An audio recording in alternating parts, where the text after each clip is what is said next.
My name is Brian, and I need to tell you about the worst financial decision I ever made. It wasn't buying a bad investment, it wasn't getting into debt, it wasn't even a scam. It was something way more subtle and way more dangerous. Me and my friend Jack, we grew up hard. I'm talking the kind of childhood where you wear the same shoes until they fall apart, where dinner out means McDonald's on your birthday if you're lucky. So when we finally started making real money, $5,000 a month each from our small trading business, we thought we'd figured it out. We thought we'd made it. And that belief destroyed everything. Not immediately. That's the scary part. It destroyed us slowly, over about 8 months, in a way we didn't even see coming. Today I want to walk you through exactly what happened, because I see people making this same mistake every single day, and I don't want you to learn it the way we did. Let me take you back to the exact moment things started to fall apart. Jack and I had just closed a good month. We'd each cleared $5,200. We were sitting in our tiny office, really just a room with 2 desks and a broken air conditioner. And Jack said something I'll never forget. "Man, we finally made it. We're not broke anymore." And I agreed. I felt it too. For the first time in my life, I had money in my account that wasn't immediately spoken for. I could buy things without checking my balance first. That feeling, that relief, it's intoxicating. Within 2 weeks, we'd moved to a nicer office. Not because we needed it, just because we could. Monthly rent went from $400 split between us to $1,200. Then Jack bought a used BMW, $480 a month payment. He said, "I've been driving garbage my whole life. I deserve this." And he was right. He did deserve it. We both did. But here's what we didn't understand. Deserving something and being able to afford it are 2 completely different things. Let me show you what was actually happening with our money. When we were making $5,000 a month each, here's how we should have been thinking. $5,000 gross income.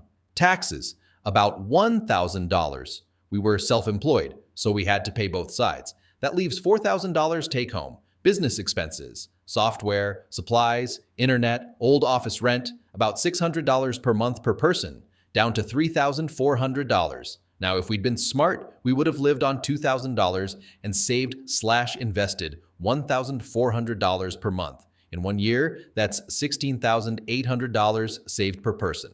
In 2 years, $33,600. That's a real cushion. That's safety. But we didn't do that. Instead, here's what actually happened. New office, $600 per person, up from $200. Jack's car payment, $480. My new apartment, $1,400, up from $850 in my old place. Going out, we started spending about $400 a month on restaurants, bars, clubs. Every weekend was a celebration. Added up, we were each spending about $3,280 per month just on our new lifestyle upgrades. Remember, our take-home after taxes and business expenses was $3,400. We had $120 a month left over. $120. That's it. And we thought we were rich. Here's what was happening in our heads, and this is important because it's probably happening in yours too. We'd spent our entire lives being broke, struggling, watching other people have things we couldn't afford. So when we finally had money, our brains didn't say, "Okay, let's be strategic." Our brains said, finally, we get to live. There's a term for this, lifestyle inflation, but that term doesn't capture the emotional weight of it. It's not just that your expenses go up when your income goes up. It's that you need to prove to yourself and to everyone who ever doubted you that you made it. The BMW wasn't transportation. It was evidence. The nicer apartment wasn't about comfort. It was about not being the broke kid anymore. Every time we went out and spent $150 on drinks, we weren't buying alcohol. We were buying the feeling of not having to worry about money, except we should have been worrying because we were 1 bad month away from disaster. It took 6 months. Our trading business was good, but it wasn't stable. Some months we'd do $6,000, other months $4,000. But our expenses, those were locked in. The office lease, the car payment, the rent. Then we hit a rough patch. The market shifted. We had 2 bad months in a row. Our income dropped to about $3,000 each. Suddenly, we were $280 short every month, each, and we had no savings. Nothing. We'd been spending everything.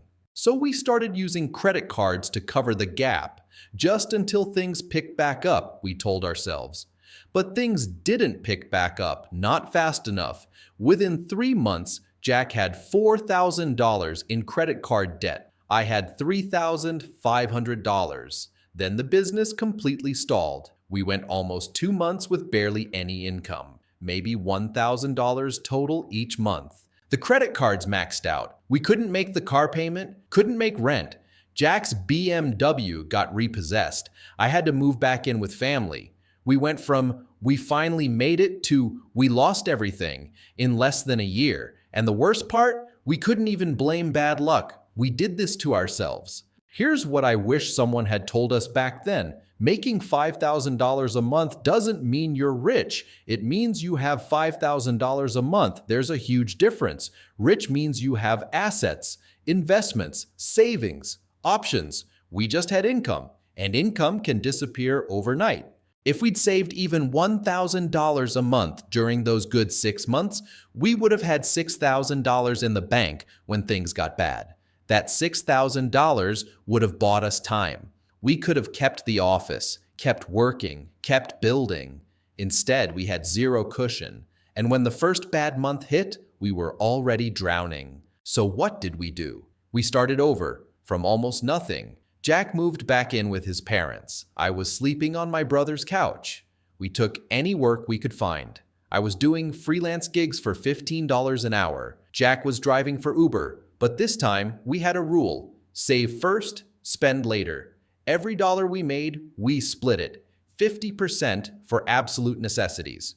Food, phone, transportation. 50% saved. It sucked. We were living like we were broke again. Because we were. But after 6 months, we each had $4,000 saved. Real money. Emergency money. We used that to restart the trading business. Smaller. Smarter. And this time, when we started making $5,000 a month again, we didn't celebrate.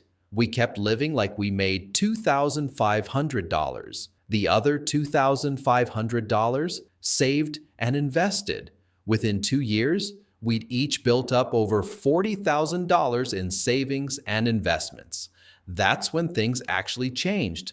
Not because we were making more money, but because we finally had stability. Now I run this channel and I see the same mistake everywhere. Someone gets their first real job, $60,000 a year.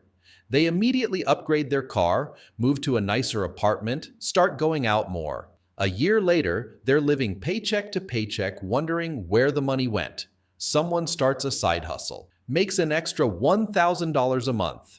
Within 3 months, they've added $1,000 in monthly expenses. I see people making $100,000 a year who are just as broke as people making $40,000 because they spent everything. And I get it. I really do, because I was that person. When you've been broke, finally having money feels like permission to live, to enjoy, to prove you're not struggling anymore. But here's the truth. Spending money doesn't make you not broke. It just makes you broke with nicer stuff. Here's what I'd tell my younger self and what I'm telling you now. Step 1. Decide what enough looks like. When Jack and I were making $5,000 a month, we should have said, okay, we can live comfortably on $2,500.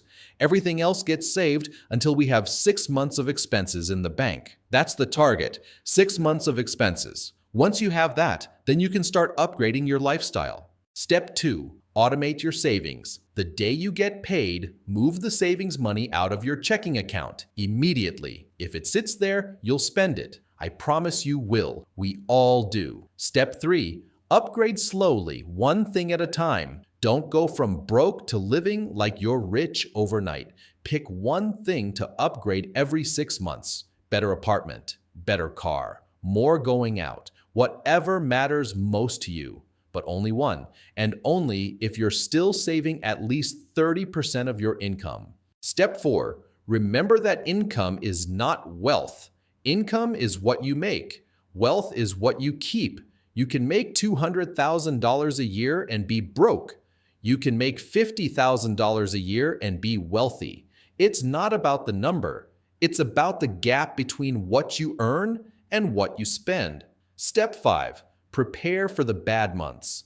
If you're self-employed like we were, assume every 3rd month will be bad. Plan for it. If you're in a regular job, assume you could lose it tomorrow because you could. Don't live like the good times will last forever. They won't. Look, I'm not here to tell you to live like a monk and never enjoy your money. I'm here to tell you, don't make the mistake Jack and I made. Don't confuse finally making money with finally being secure. We thought we'd made it at $5,000 a month. We were wrong. We'd only made it when we had $40,000 in the bank and didn't need that monthly income to survive. That's the difference. So, if you're making good money right now, whether it's $3,000 a month or $10,000 a month, ask yourself, if this income disappeared tomorrow, how long could I survive? If the answer is less than 3 months, you haven't made it yet. You're just broke with a better income. And I'm telling you this because I care, because I lost everything once. And I don't want you to learn this lesson the way I did. Save first, build your foundation. Then, and only then, live like you've made it, because by then, you actually will have.